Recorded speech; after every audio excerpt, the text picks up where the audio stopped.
Nous sommes heureux de vous retrouver au bureau d'IG, 17 avenue Georges V, dans l'ensemble des bureaux où sont traités différents produits IG pour la France. Et nous retrouvons Ambroise Lyon pour la partie commerciale et les nouveaux produits que propose IG. Alors Ambroise, quels sont ces nouveaux produits, l'actualité d'IG, les points sur lesquels vous mettez l'accent auprès de vos clients actuellement? En fait, aujourd'hui, IG, on est maintenant leader mondial sur ces produits-là. On est pionnier depuis 2007 sur la France avec les CFD et l'ensemble des produits dérivés. On a voulu aujourd'hui proposer à nos clients, en plus des CFD sur action, sur indice, sur matières premières et sur les devises, des produits qu'on appelle les sprint markets, qui sont des options un peu comme les binaires. C'est nouveau, ça. Plus simple, c'est très nouveau, ça fait quelques mois seulement qu'on les propose. Sprint markets, exactement. Qui sont plus rapides que des produits binaires, plus simples à utiliser, très graphiques et qui sont adaptés à tout type d'investisseurs. D'accord. Donc c'est ces produits-là qu'on met en avant en ce moment vers nos clients. L'actualité, c'est ça actuellement. Exactement. D'accord. Côté outils, on va surtout pousser tout ce qui est autour de ProRealTime, qui est l'outil finalement d'analyse technique qu'on propose à nos clients, sur lequel bientôt sera disponible ProOrder, qui est finalement une solution pour passer ces ordres de façon automatique sur la plateforme, qui sera disponible dans quelques semaines, on espère avant l'été, pour les clients français du monde. Alors qu'est-ce que ça sera exactement? ProOrder, ça s'appellera. ProOrder, exactement. C'est-à-dire que depuis le site d'IG, on pourra passer les ordres via la plateforme ProRealTime. Expliquez un petit peu. Vous vous connectez en fait sur le compte IG directement, vous avez comme outil ProRealTime, vous le lancez, vous allez choisir le marché sur lequel vous allez pouvoir intervenir de façon automatique, et là vous allez pouvoir soit choisir une méthode déjà établie dans les guides de ProRealTime, soit la définir vous-même, la coder si vous connaissez un petit peu, ou vous faire assister par le module de ProRealTime directement. Une fois que tout s'est bien passé, vous avez tout paramétré, vous lancez cette méthode, et elle passera les ordres automatiquement à votre place, ce qui vous permet d'enlever tout le côté psychologique de vos investissements. Ça va intéresser beaucoup de monde, j'imagine. Exactement.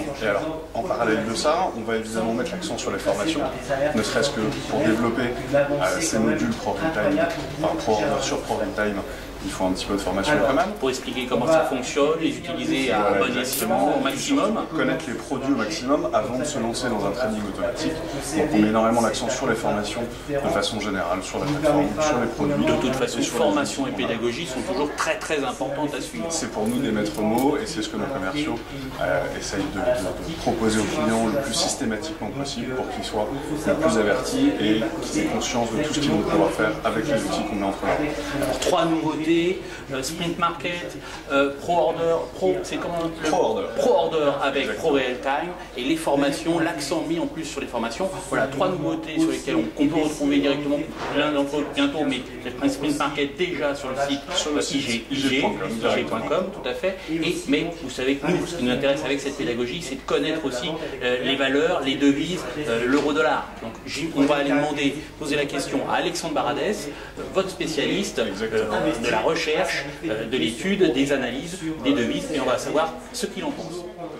Alors Alexandre Baradès, nous sommes heureux de vous retrouver. On vient de voir juste à l'instant les nouveaux produits IG sur lesquels on doit mettre l'accent, sur lesquels IG tient à mettre l'accent. Alors vous savez, nous c'est le Friday Forex, il a lieu le 13 juin à l'espace Champéret. Alors nous ce qui nous intéresse, c'est que c'est une journée unique dédiée au Forex, aux devises. Nous, ce qui nous intéresse, c'est savoir quelle est l'évolution de la paire la plus traitée. La paire la plus traitée, c'est euro-USD, euro-dollar. Qu'est-ce que ça va devenir? Qu'est-ce que vous en pensez? Alors ça tombe très bien parce qu'en ce moment il se passe pas mal de choses sur la paire euro-dollar. On est un tournant majeur sur cette paire de devises, un tournant qui est assez récent, chute depuis la zone des 1,40, et je pense que c'est une inversion qui ne va pas s'arrêter là. C'est-à-dire qu'on est dans un tournant majeur de l'évolution de l'euro par rapport au dollar pour plusieurs raisons. L'arrêt progressif du QE3 de la Fed, qui est l'événement majeur qui propulse le dollar un peu fortement à la hausse depuis quelques jours, même si le QE3 commence à ralentir depuis quelques mois déjà, et puis toutes les attentes liées à la Banque Centrale Européenne. C'est ça le principal catalyseur pour l'instant de la baisse de l'euro par rapport au dollar. Les marchés sont convaincus que Mario Draghi et la BCE vont agir le 5 juin et prendre une décision pour relancer la dynamique de crédit en zone euro notamment. Ça veut dire plein d'assouplissement, potentiel en tout cas, et ça suffit à faire baisser l'euro par rapport au dollar. Ça, c'est ce qu'il a fait baisser, parce qu'on anticipe effectivement. Mais qu'est-ce qui va se passer le 5 juin si Draghi Draghi ne dit rien, est-ce qu'on rebondit? On continue de baisser? Qu'est-ce qui se passe? 1,36 c'est le support, il me semble. Alors la BCE est un des principaux catalyseurs. Il y a beaucoup d'attentes sur la Banque Centrale Européenne, mais il y a également eu l'élection européenne qu'on vient de vivre, qui a été un des facteurs de pression à la baisse sur l'euro, notamment les anticipations d'un vote différent de ce que les marchés anticipaient depuis quelque temps déjà. Et puis surtout, il y a la situation économique en zone euro. La baisse de l'euro, c'est l'affrontement entre finalement la zone euro et la zone US. Et les statistiques en zone euro montrent qu'il y a un tassement de la reprise économique en zone euro, d'où l'urgence de la Banque Centrale Européenne à agir pour relancer le crédit en zone euro. Mais à la fois l'attente de la BCE, le résultat des élections européennes et la situation macroéconomique marquent un tournant clair. Je dis bien tournant. Et je pense que même si la BCE n'agit pas le 5 juin, on pourra avoir un mouvement de reprise à la hausse de l'euro temporaire, mais la dynamique, le différentiel de politique monétaire Europe-US, le différentiel de croissance Europe-US, et puis certains facteurs de risque qui peuvent revenir également avec la Chine, vont catalyser la hausse du dollar, aussi comme valeur refuge potentielle, donc clairement baissier euro-dollar pour rejoindre la zone des 1,35, 1,34 dans les semaines qui viennent. Oui, le 5 juin, on sera à quasiment un peu plus d'une semaine du salon, donc ça sera très intéressant et ça aura beaucoup de débats en perspective sur le salon. Et on peut craindre malheureusement que Mario nous fasse encore du blabla et que ça soit des paroles et paroles comme il a fait jusqu'à présent. Vous ne pensez pas que il puisse y avoir ce risque et alors à ce moment-là, un rebond très fort jusqu'à 1,40 ? Je ne pense pas un rebond jusqu'à 1,40. Je pense que l'euro peut rebondir dans la zone 1,37, 1,38, tout à fait possible. Mais l'inflexion de tendance à laquelle on a assisté est fondamentale. C'est-à-dire qu'elle n'est pas juste conjoncturelle, liée à un événement de banque centrale d'un mois à l'autre. C'est une inflexion beaucoup plus tendancielle, beaucoup plus majeure. Donc, comme je disais, liée au différentiel d'économie, de potentiel économique Europe-US, au différentiel de politique monétaire. Et donc, il peut y avoir de la volatilité. Ça, vous avez raison, c'est avoir un rebond assez fort suivi d'une baisse. Mais je pense que la tendance moyen terme, on ne parle pas d'un mois ou deux, là on parle de plusieurs mois, plusieurs semestres, sera celle d'un retour progressif de l'euro dans les zones qu'on a connues 3e et 4e trimestre 2013, donc plutôt dans la zone 1,30 à 1,35. Ok, il sera intéressant de reparler le 13 juin. Alors Alexandre, nous venons de voir la paire euro-dollar, vous êtes l'analyste en chef de IG sur toutes les devises, sur tous les produits IG, et durant le prochain Friday Forex, le 13 juin, à l'espace Champéret, nous sommes très heureux de retrouver IG à cette occasion.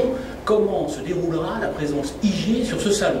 Alors, elle se déroulera de deux manières. Il y aura une présence visuelle forte pour commencer, et puis on sera surtout présent au niveau des débats, notamment les débats sur le marché d'échange.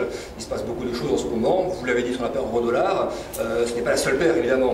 Il y a pas mal d'actualités sur le Japon également, donc tout ce qui est paire en yens, euro-yen, dollar-yen notamment.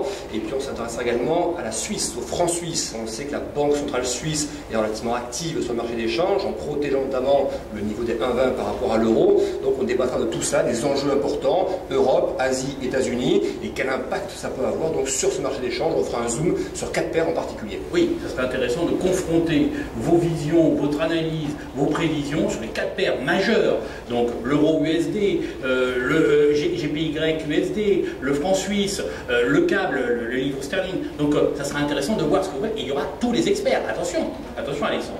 On risque de vous attendre au tournant. Il y aura tous les autres experts, tous les autres courtiers seront là, tous les analystes. La pression est sur vous. Comment vous pouvez gérer cette pression? Vous êtes à l'aise? Oui, c'est pas un souci en termes de pression, c'est plus à arriver à expliquer et à développer la partie analyse. Finalement, qu'est-ce qui fait qu'on anticipe que le yen peut s'affaiblir ou se renforcer en fonction de quels facteurs macroéconomiques, quels facteurs techniques. Donc ce sera à la fois un mélange de macro et de technique, avec des graphes explicatifs, avec une partie de pédagogie très forte, parce que donner un niveau, ce n'est pas tout. Quand on donne une analyse, ça implique beaucoup de choses en amont, un travail de recherche, et c'est cette recherche qu'il faudra la diffuser au grand public, expliquer finalement pourquoi on anticipe tel niveau à telle échéance sur telle paire de devises. On compte sur vous Alexandre, et je donne rendez-vous à tous nos auditeurs pour cette journée, cette fameuse journée uniquement dédiée au Forex.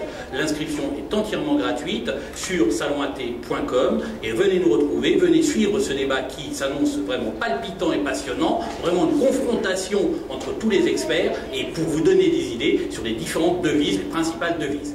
Merci.